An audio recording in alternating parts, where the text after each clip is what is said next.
Michael, let's start with sort of whether or not airlines were blindsided this. What did they know on Friday as this executive order was signed? Yeah, good afternoon. What we're told is that there was a call sometime Friday evening or Friday night amongst the U.S. carriers, and that they were given some information about what was involved in this travel ban. That said, they were not clued in on this ahead of the ban actually being, or the executive order being issued earlier Friday. So to some extent, they were blindsided, but they did have some word after it went into effect.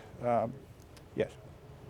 Okay, but at the same time, we know that there was chaos at the airports, massive confusion. People didn't know what to do. There were also a lot of protests, and that stalled traffic. President Trump, in a tweet, referred to the problems that created, the congestion and the chaos. And he basically pinned the blame on Delta's computer outages. He says only 109 people out of 325,000 were detained and held for questioning.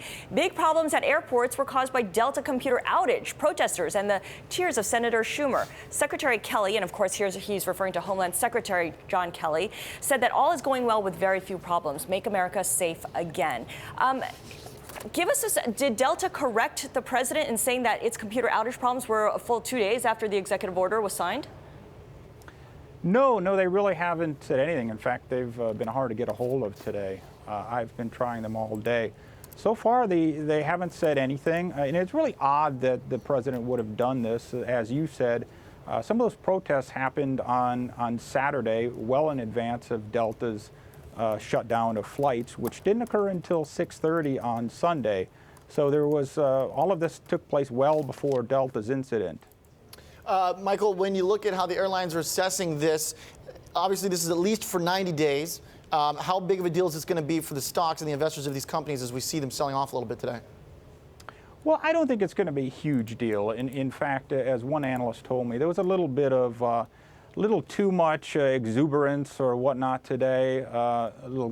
Investors getting ahead of themselves.